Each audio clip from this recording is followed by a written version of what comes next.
John Dennis was born in Jersey City, the son of a longshoreman and a city hall clerk. Now a businessman and entrepreneur, he's been a pro-liberty San Franciscan for 20 years. After graduating from Fordham University with a degree in business administration, John co-founded Human Scale, a design firm specializing in office ergonomics.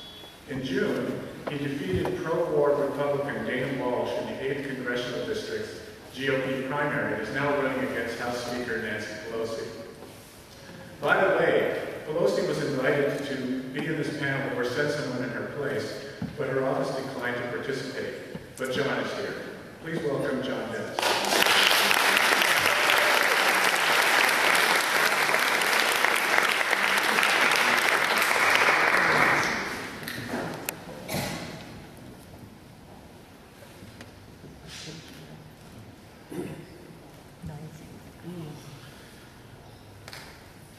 I'm John Dennis, and I am running against Nancy Pelosi. I know this isn't a political venue, but I'm sorry, I love doing that. And there isn't much time left in this campaign, so before I vanquish her, I think I'll get it in a couple more times.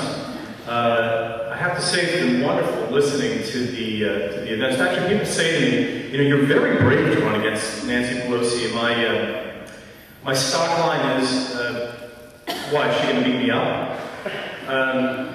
But actually, the truth is, many people who are here tonight are very brave, and I haven't met him yet. Is Daniel Ellsberg here?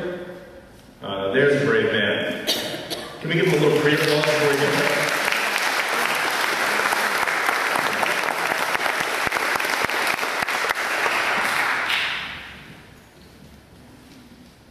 I ran across this quote that recently I wanted to share with you. It's from Roosevelt from 1936, before he started banging the war drum.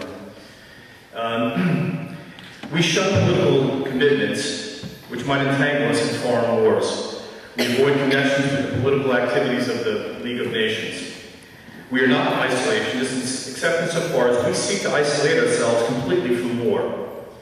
I have seen war. I've seen blood running from the wounded. I've seen men coughing out their gas lungs. I've seen the dead in the mud. I've seen cities destroyed. I've seen 200 limping, exhausted men come out of line, the survivors of a regiment of 1,000 that went forward 48 hours before. I've seen children starving. I have seen the agony of mothers and wives. I hate war. When I started this, when I got involved in politics about 3.5 years ago, I have to admit that in some ways, just prior to that, my positions were a little more aggressive. Not much more, but maybe a little more aggressive in terms of foreign policy. But I have to say, in the personal journey portion of running for office, I also have come to hate war.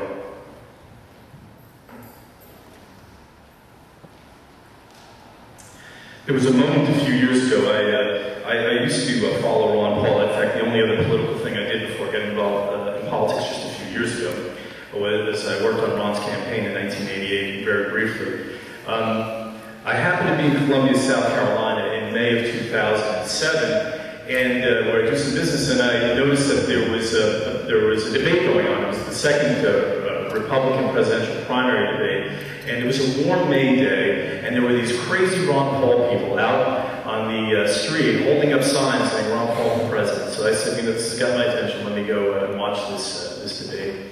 And I sat in my hotel room and I watched it, and there was a moment where Ron was explaining his radically different foreign policy from the rest of the Republicans there. And he put forth a proposition that there are risks and rewards for every action and policy that we take. And Rudy Giuliani objected, grandstanded, broke the format of the debate, and demanded that Ron Paul apologize for what he said. And because in fact he was the mayor of 9/11. And as Ron refused to do that, not only did he refuse to do that, but he also said a line that changed the course of my life in many ways. He said, they don't attack us because we're rich and we're free, they attack us because we're over there. Why is that simple proposition so difficult for people to understand? Why is that so hard?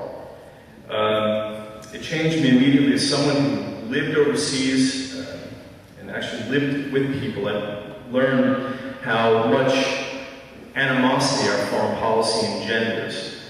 And in that moment, a shroud was lifted from my face, over my eyes, and my life changed, and I said, I've got to get involved in this, and that's led me to this path today. In fact, when I decided to run against Nancy Pelosi, it was based on a number of different things, but also one simple proposition.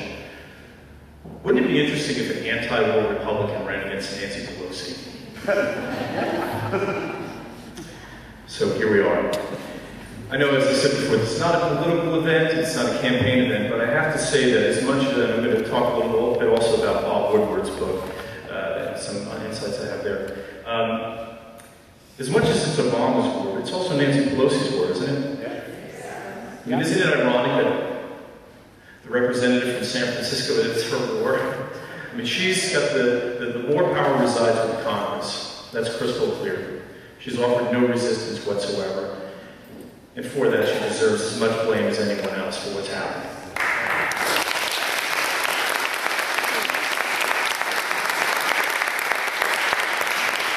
I just said that all wars are started on a lie, and even the good war, the Afghanistan war, is no different. I actually printed it out. I meant to bring it with me, but it's available. This is the day and age of the internet. You probably can pick it up on your phones. There is on the website, the FBI's website, they have a list of the 10 most wanted, and of course Osama bin Laden is on that list. And some clever journalists noticed somewhere along the way, when they looked at that profile, that he was charged with the bombings in Tanzania, of the embassy, the U.S. Embassy in Tanzania. He was charged with the bombing of the U.S. Embassy in Kenya, but guess what he wasn't charged with? Bombings on 9/11. So that clever journalist contacted the FBI, the spokesperson was dumbfounded, and went back and said, oh, let me find out. She called him back and said, yeah, we don't have it on the website because there's not enough evidence.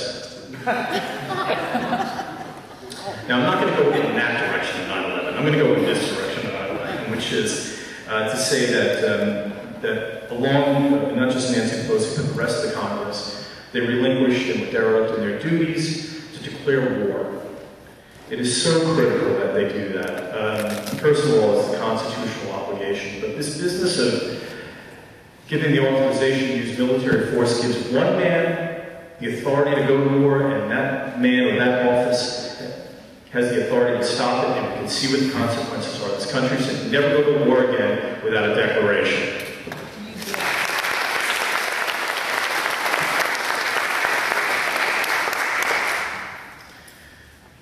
So that's how the war started, and there is no reasonable person that doesn't think that Khalid Sheikh Mohammed planned that somewhere outside of Afghanistan. And no one reasonably argues that the Taliban was involved in any way whatsoever, and yet we are working to deny that country the government that we recognized prior to 9/11. The war continued for a variety of reasons, mostly because it became almost a religious statement from both parties, GOP as well as of course, more the GOP, I would say, than the Democrats. It turned into an untouchable discussion. And the media played its part, and the media, you may remember, buried it for a while. We were all more concerned about Iraq than we were about Afghanistan, and yet it dragged on and on and on. And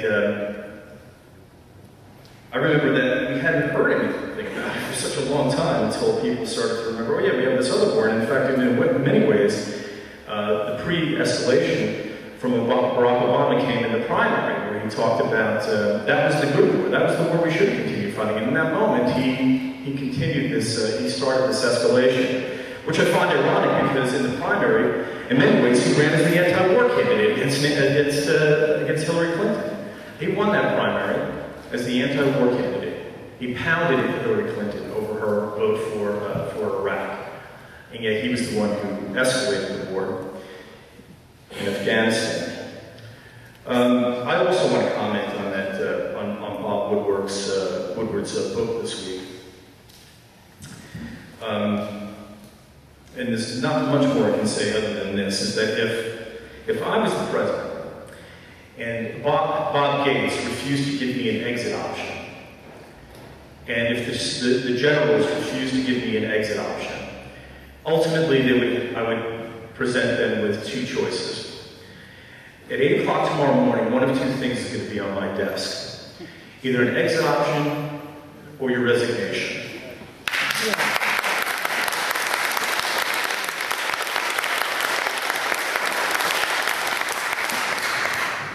Instead, I'm sorry to say this, but I feel like we're being run by a military junta. When the President of the United States can't stand up. By the way, I would also, if I was the President, probably hunker down in my bedroom and lock the door for the rest of the night, wait for 8 o'clock to come around.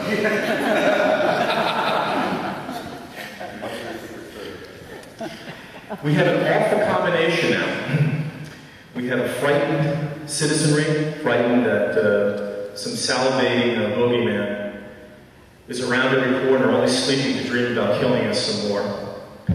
We have that combined with a well-armed military, anxious, excited to be in the middle of a conflict, combined with a credit card. It's a bad combination. It's a recipe for endless war. And it's so important that this room at some point be overflowing, because until it is, I'm afraid it really will not stop. War is also devastating, not just from a personal point of view. It's also devastating to an economy. The great libertarian Lou Rockwell was fond of repeating the story, which I'll paraphrase, of Lou Lehrman, who was a former gubernatorial candidate in New York, who said that for those who think that war is good for an economy, well, let's do this. If you think war is good for an economy, let's rev up the war machine, let's get the armaments moving, and let's meet China in the middle of the Pacific. And then we'll take all the armaments that we built up, and they'll take all the armaments that they built up, and we'll dump them in the ocean. That's what good war is for an economy. Someone else touched earlier on how this country has to reevaluate itself in terms of how we've failed. We've been in many, many wars, too many wars in this country. There are countries around the world that haven't been to war for hundreds of years, and yet we managed to find ourselves in them every few years. I think, what do we have, 24 wars or so since the founding of this country? We failed in that regard. We have to re-examine what we are doing, why we are doing it. There's no reason just because we are an industrial power, or a waning one, perhaps, why we continue to stay at war. It's a terrible thing to think of. I have to say that on a personal level, the impact that my daughter's made on me regarding the future has forced me to examine, my positions in the direction of the country. It's also forced me to examine how I might feel if those were her boots. Every time as long as this war continues, letters of bereavement will be delivered to families whose anguish I cannot even imagine. It's unconscionable that it's happening for political reasons.